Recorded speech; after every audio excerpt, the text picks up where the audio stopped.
ध्यान दीजिए, कह रहा है एक नाव से नदी के किनारे की ओर किसी इमारत के एक प्रकाश का स्रोत का उन्नयन कोण 30 अंश देखा गया। 4 मिनट पश्चात उसी नाव से प्रकाश का स्रोत का उन्नयन कोण 60 अंश हो गया। ज्ञात कीजिए कि नाव को इमारत के पास किनारे तक पहुंचने में कितना समय लगेगा। तो जरा ध्यान दीजिएगा, कह रहा है दोस्तों, ध्यान दीजिए, कह रहा है एक नाव से नदी, मान लीजिए हमारा नाव है, ठीक है, ये हमारा नाव है। तो क्या कह रहा है, एक नाव से नदी के किनारे की किसी इमारत, मान लीजिए नदी है हमारा, ठीक, इसके सामने एक इमारत है, ठीक है। तो क्या कह रहा है, एक प्रकाश का स्रोत का उन्नयन कोण, मान लीजिए प्रकाश का स्रोत है, यहाँ से उन्नयन कोण बन रहा है कितने अंश का, 30 अंश का। जरा ध्यान दीजिएगा, ठीक।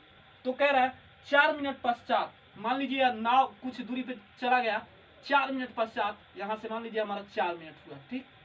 तो क्या कह रहा है, 4 मिनट पश्चात उसी नाव से, मान लीजिए इसी नाव से, कह रहा है उसी नाव से प्रकाश का स्रोत का उन्नयन कोण 60 अंश देखा गया, यहाँ से, ठीक है, 60 अंश का कोण बना रहा है। तो क्या कह रहा है, ज्ञात कीजिए कि नाव को इमारत के पास, यहाँ तक तो हमारा नाव चला आया है, ठीक है। अब यहाँ से कह रहा है ज्ञात कीजिए कि नाव को इमारत के पास पहुंचने में कितना समय लगेगा, ठीक है। तो इसको h मान लीजिए, इसको y मान लीजिए और इसको x मान लीजिए, ठीक है।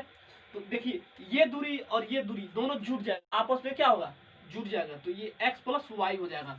तो हमारा आ गया लंब बटा आधार। क्या आ गया, लंब बटा आधार। तो ध्यान दीजिए, लंब बटा आधार किसका मान होता है, टेन थीटा, यानी थीटा की जगह पे 30 अंश। तो टेन 30 अंश इक्वल टू लंब बटा आधार, लंब बटा आधार।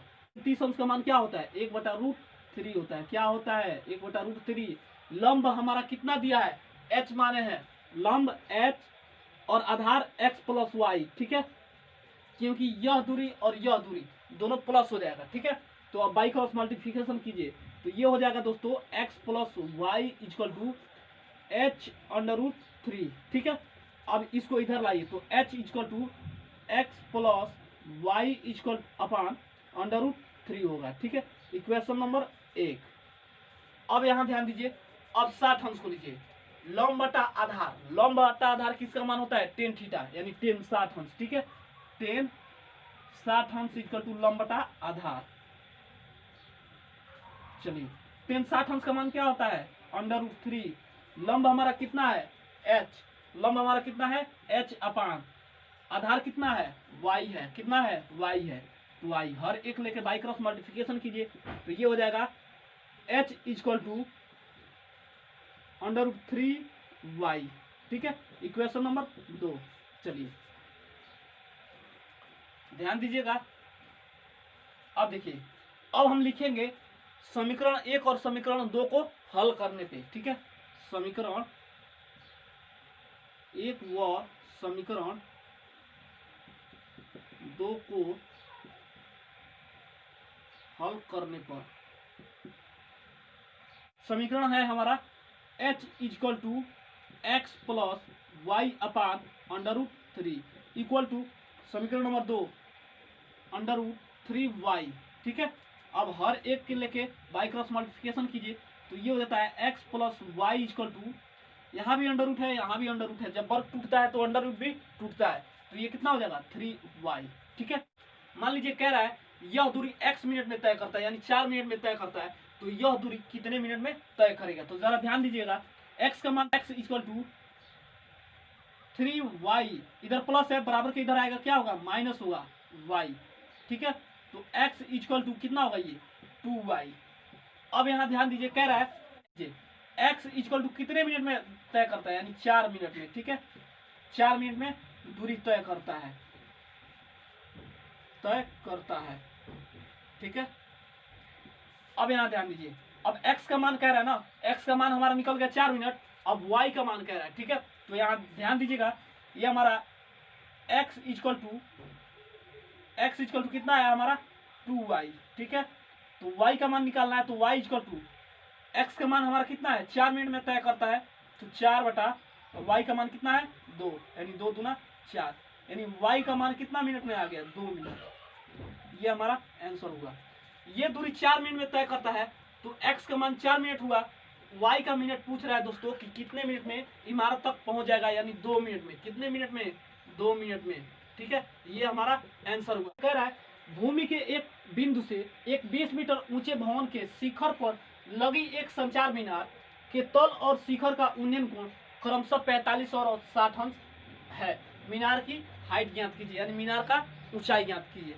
तो जरा ध्यान दीजिए, कह रहा है भूमि के एक बिंदु से, मान लीजिए हमारा भूमि है, ठीक है, किसी एक बिंदु से एक 20 मीटर ऊंचे भवन, यानी ये हमारा 20 मीटर ऊंचा भवन है, ठीक है, 20 मीटर ऊंचा भवन है, के शिखर पर, भवन के शिखर पर लगी एक संचार, यानी इस पे एक और मीनार बना लीजिए, लगी एक संचार मीनार के तल, यानी इस मीनार के तल से 45 अंश, ठीक है, और क्रमशः 60 अंश, यानी इस मीनार के तल से 60 अंश कोण बना रहा है। तो ये हमारा पूरा कितना डिग्री हो गया? 60 अंश। ठीक है, तो क्या कह रहा है? मीनार की हाइट ज्ञात कीजिए, यानी दोस्तों इसको हम x मानेंगे, यानी पूरा क्या कह रहा है? h ज्ञात करने के लिए, यानी हाइट। ठीक है, हाइट ज्ञात करने के लिए कह रहा है, तो इसको आप y मान लीजिए। ठीक है, यानी लंब बटा आधार, लंब बटा आधार किसका मान होता है? टेन थीटा, यानी थीटा के देखो पे पहले 45 अंश लिखेंगे। ठीक है, 45 अंश इक्वल टू लंब बटा आधार। अब जरा ध्यान दीजिएगा, 45 अंश का मान देखेंगे कितना होता है? 1 होता है। कितना होता है? 1 होता है। और लंब हमारा कितना दिया है? 20 मीटर। ठीक है, आधार कितना दिया है? y, हर एक लेके बाई क्रॉस मल्टीप्लिकेशन कीजिए, तो ये y इक्वल टू 20 मीटर। ठीक है, इक्वेशन नंबर 1। अब यहाँ ध्यान दीजिए, अब 10 60 अंश के लिए लेंगे, यानी 10 60 अंश, यानी लंब बटा आधार, यानी दोस्तों ये दूरी और ये दूरी पूरा क्या होगा? जुट जाएगा, यानी x प्लस 20 हो जाएगा, यानी लंब बटा आधार। ठीक है, तो आइए 10 60 अंश इक्वल टू लंब बटा आधार होगा। ठीक है, अब लंब बटा आधार यानी 10 60 अंश का मान कितना होगा? कर्ण में 3। कितना होगा? कर्ण में 3 इक्वल टू लंब देखेंगे कितना है? x प्लस 20 और आधार y का मान कितना आ गया है? y का मान 20 मीटर आया है, आया है ना? y का मान हमारा 20 मीटर, तो y का मान यहाँ भर देंगे। ठीक है, तो 20 मीटर। ठीक है, अब हर एक लेकर बाई तरफ मल्टीप्लिकेशन कीजिए, तो ये हो जाएगा x plus 20 equal to 20 under root 3। अब x को बाहर निकालिए, x इक्वल टू ये बराबर के इधर आएगा माइनस हो जाएगा, तो ये हो जाएगा 20 अंडर रूट 3 माइनस ये हो जाएगा 20। ठीक है, अब कॉमन क्या दिखाई दे रहा है? कॉमन 20 दिखाई दे रहा है, 20 कॉमन नहीं है तो कितना बचेगा? Under root 3 minus 1। ये हमारा आंसर हुआ। यानी दोस्तों कह रहा है मीनार की हाइट x का जो है वो कितना है? 20 इंटू अंडर रूट 3 माइनस 1, ये मीनार की हाइट है। चलिए क्वेश्चन नंबर 17 देखा जाए। ध्यान दीजिएगा, ये क्वेश्चन बहुत ही शानदार है। कह रहा है समुद्र तल से 75 मीटर ऊंची लाइट हाउस के शिखर से देखने पर दो समुद्र जहाजों के बीच का अनुमान कोण कितना है? 30 अंश और 45 अंश है। यदि लाइट हाउस के एक ही ओर एक जहाज एक दूसरे के ठीक पीछे हो तो जहाज के बीच की दूरी ज्ञात कीजिए। जरा ध्यान दीजिएगा, कह रहा है समुद्र तल से, मान लीजिए हमारा समुद्र तल है, इसके तल से कह रहा है 75 मीटर ऊंची लाइट हाउस, यानी दोस्तों ये 75 मीटर ऊंची लाइट हाउस। ठीक है, तो क्या कह रहा है?